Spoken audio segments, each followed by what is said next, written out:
بسم اللہ الرحمن الرحیم۔ السلام علیکم عزیز طالب علموں، کیسے ہیں آپ سب؟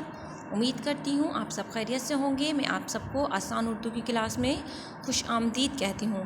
بچوں، جیسا کہ ہم اپنی پچھلی کلاس میں سبق بی اماں کی نصف دہرائی کر چکے تھے، آج ہم سبق بی اماں کی دہرائی کو مکمل کریں گے۔ تو اپنی کتاب سے صفحہ نمبر 35 کھولیے۔ ان میں قوم سے محبت اور اسلامی جوش کس نے پیدا کیا؟ ان میں سچے مسلمان کی یہ خوبیاں کہاں سے آئیں؟ ان میں یعنی کہ کس کا کہہ رہے ہیں؟ مولانا محمد علی جوہر اور مولانا شوکت علی، ان دونوں میں محبت اور اسلامی جوش کس نے پیدا کیا؟ سچے مسلمان کی خوبیاں یعنی کہ جو ایک سچے مسلمان میں اچھائیاں ہوتی ہیں وہ کہاں سے آئیں؟ یہ سب ان کی والدہ محترمہ یعنی کہ ان کی جو ماں تھیں ان کی تعلیم، والدہ محترمہ بی اماں کی تعلیم و تربیت کا اثر تھا۔ کس کا اثر تھا؟ ان کی والدہ محترمہ کی تعلیم و تربیت کا۔ بی اماں کی اسلام سے محبت اور جوش کا اندازہ اس واقعے سے لگایا جا سکتا ہے۔ کون سا واقعہ بچوں؟ یہ واقعہ غور سے سنیے گا۔ مولانا محمد علی اور بہت سے رہنما جیل میں بند تھے، جہاں ان پر سختیاں ہو رہی تھیں۔ انگریزی حکومت نے ان کی رہائی کے لیے یہ شرط رکھی کہ وہ معافی مانگے اور وعدہ کریں کہ حکومت کے خلاف آئندہ کبھی تقریر نہیں کریں گے۔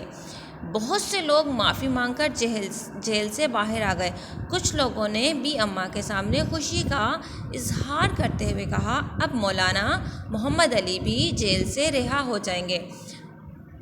بچوں، یہاں پر ہمیں یہ واقعہ بتایا جا رہا ہے کہ جب مسلمانوں نے اسلام کی خاطر، اسلام کے لیے جدوجہد کر رہے تھے، اسلام کی خاطر کوششیں کر رہے تھے، تو ان کو بہت سختیاں آئیں اور ان مسلم رہنماؤں کو جیل میں بند کیا گیا۔ ان میں مولانا محمد علی بھی مولانا محمد علی بھی شامل تھے۔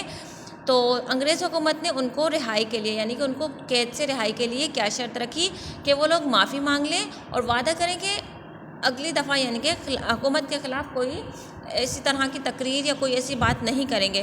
بہت سے جو رہنما تھے وہ معافی مانگ کر جیل سے باہر آ گئے۔ تو بی اماں کو یہ بتایا گیا کہ مولانا محمد علی جوہر بھی اب جو ہیں جیل سے رہا ہو جائیں گے۔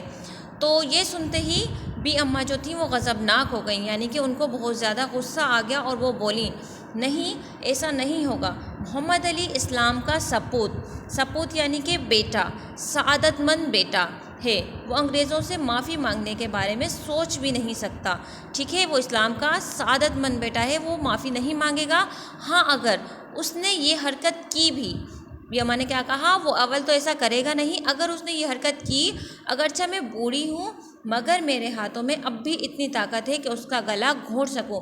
ایسی زندگی جس سے اسلام پر حرف آئے ایک لعنت ہے۔ بچوں، یہ واقعہ ہمیں بی اماں کی اسلام سے محبت اور ان کی وہ تربیت جو انہوں نے اپنے بچوں کی تھی اس کے بارے میں ہے کہ انہیں ایک تو اپنے بچوں پر اتنا اعتبار تھا، اتنا اعتماد تھا کہ ان کے بچے جو ہیں اپنی جان تو قربان کر دیں گے لیکن اسلام پر حرف نہیں آنے دیں گے، اور ایسا ہی ہوا۔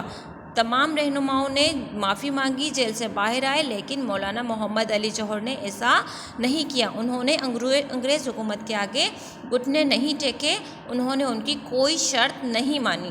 ٹھیک ہے، بی اماں روزے اور نماز کی سختی سے پابند تھیں۔ اپنے لباس کے لیے خود سوت یعنی کہ دھاگا، اپنے لباس کے لیے خود سوت کاٹتی، لمبا کرتا، چوڑی دار پاجامہ، سر پر دوپٹہ، یہی ان کا لباس تھا۔ بوڑھی اور ضعیف یعنی کہ کمزور ہونے کے باوجود شہر شہر جا کر تقریریں کرتی۔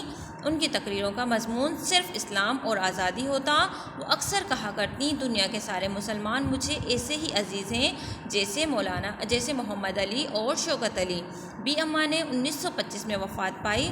انہیں ان کے اسلامی کردار کی وجہ سے ہمیشہ یاد رکھا جائے گا۔ بی اماں نے اسلام کی خاطر قربانیاں دیں، اپنے بچوں کی تعلیم و تربیت بھی اسلام کی ہی اس میں کی، تو اس لیے ان کے کردار کی وجہ سے انہیں ہمیشہ یاد رکھا جائے گا۔ ٹھیک ہے، ہمارا سبق بی اماں اس کی بلند خوانی، اس کی دہرائی یہاں مکمل ہوتی ہے۔